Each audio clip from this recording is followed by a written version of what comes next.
Jay Dempsey. We are back at it with another New York Giants video. Back at it with another New York Giants video. And before you get to this one, if you're not gonna see it, make sure you like, make sure you comment, and make sure you hit that subscribe button and join the Dime Dropper gang. Now let's talk about yesterday. Let's talk about last night. The Giants land Kayvon Thibodeaux and Evan Neal in the first round of the 2022 NFL Draft. Kayvon Thibodeaux with the 5th overall pick, defensive end out of Oregon, and Evan Neal, offensive tackle out of Alabama. Both guys are day one starters. Day one starters out the gate. Both guys to me are guys that, like I said with Michael Parsons, Rashawn Slater, those guys can be guys who in their first years as rookies can become something. Like out of the gate can be Pro Bowl type players. That's what I wanted the Giants to do with the 5th and 7th overall pick, and they did that. They did that. It was my dream scenario. It was my dream scenario. I mocked it in my last mock draft for the New York Giants, and I was kind of questioning if it actually could happen. Now, did it go Neal at 5, Thibodeaux at 7? No, it actually went vice versa, where they went Kayvon Thibodeaux at 5 and Neal at 7. And the way it played out in the Giants' favor. It really did. No offensive tackles was looking ahead of them. 2 corners was looking ahead of them, Sauce Gardner and Derek Stingley. And the top 2 went out how we thought the top 2 was going to go out, Aiden Hudson and Trayvon Walker. But Derek Stingley Jr. going at 3 kind of switched some things up. No offensive tackles going ahead of the Giants made things very possible that this could have happened. And if you watch my reaction video for Kayvon Thibodeaux, if you haven't, go do it. Check it out. It's very funny. But I was thinking like Evan Neal, and then something clicked in my head. I was like, wait, hold on. We are going to be able to grab Kayvon Thibodeaux at 5 and draft one of those top tackles at 7. If you love Charles Cross, you're going to be able to get him at 7. And that's basically how Joe Schoen saw it. He said that Kayvon Thibodeaux was on the board, and he said I knew that I was going to be able to get one of those 2 tackles at 7. And I just want to give a clap to Joe Schoen. I want to do a tip of the imaginary cap to Joe Schoen. As a rookie GM, he's done nothing that I thought to myself was, that's bad, that's not good. He's yet to do something like that. And he's going to do that one day. One day he's going to do something that I might not agree with, but he's yet to do that. He's yet to do that. When it's about free agency, even though he didn't have the cap space to make a move, to make a big mistake like that, he didn't have the cap space. He didn't do that. He made smart signings. You know, he goes out there, signs Mark Lewinsky, who's a veteran guard who I think brings very much needed experience to the offensive line. We're going to have a rookie right tackle in Evan Neal. He's going to have a veteran guard next to him.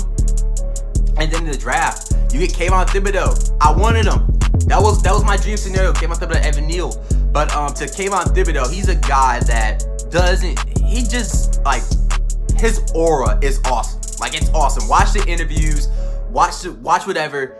He's awesome to watch, not just on the field, but even off the field. And I'm not a real interview watching guy. Like, I'll watch some interviews, but when I watch Kayvon Thibodeaux's interviews, bro, like, I feel like I learned something. I feel like I learned something every time I watch one of his interviews. And Evan Neal, he's just a guy that I'm waiting to see what he does on the field. 6'7", 330 pounds. Man, with Andrew Thomas at left tackle and Neal at right tackle, it's possible that the Giants have one of the best tackle duos, at least young tackle duos in all of football. That's a real possibility. And I'm glad to say that because it's been a long time that we could actually say that we probably have a good left tackle and good right tackle. When was the last time you said that the Giants had a good left tackle and right tackle? I feel like Jesus was walking around here last time we was able to say that, right?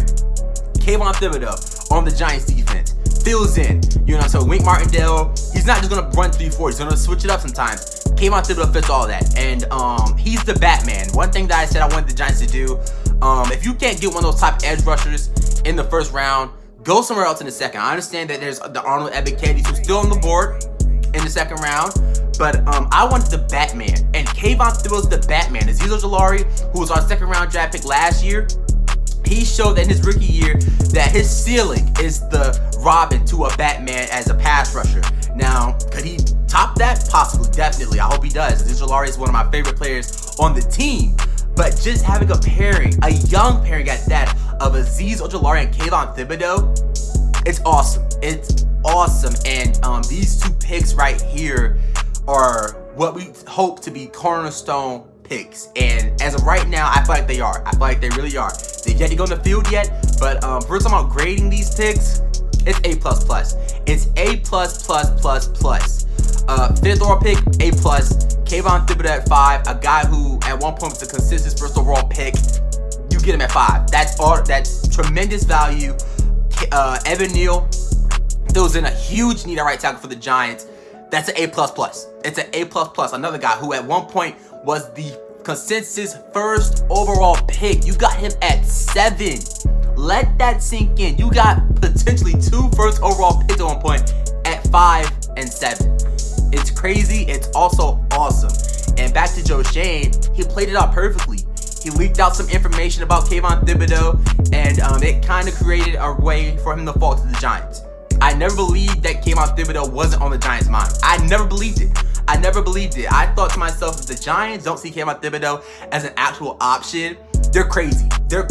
And I'm glad that, if Joe Schoen didn't leak any of this info, I'm glad he didn't fall for the bait.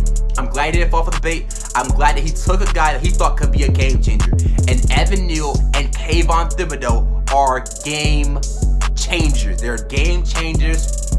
They have possibilities of being, with the duos that they have, Aziz Larry going with Kayvon Thibodeaux, Evan Neal and Andrew Thomas. They have chances to have top young duos in the league. And right now, they still have more pieces. They still have more picks. You know what I'm saying? So, Kobe Dean's still out there. You pick him. If you walk out of the first round and the second round with Nakobe Dean and Kayvon Thibodeaux, that is insane. That's insane. Nakobe Dean was literally who I thought was gonna be the first linebacker off the board. Literally the first linebacker off the board. Jada Pitre. We still don't have a corner. Still didn't yet draft a corner. I don't think anything changed with James Bradbury. Joe Schoen came out himself, said that nothing changed with James Bradbury. I still think the Giants will look to trade him. But Jada Pitre still an option. A guy who I had the Giants mocked at in my last mock draft for cornerback, safety out of Baylor, like him a lot. Andrew Booth Jr., who was basically a first round graded player, still on the board. If he's there at 36 for the Giants and we were able to grab him, wow, we're sitting pretty. Wow. Just wow. And there's other guys. Malik Willis still on the board. I don't think the Giants are going to go Malik Willis. It would not shock me if they did, though. But that's going to do it in this video. We're going to see where the Giants go later on tonight. Can't wait to get my reaction on that. So stay tuned, stay around. And until this, Big Boy J Downs, and I'm out. Go Giants.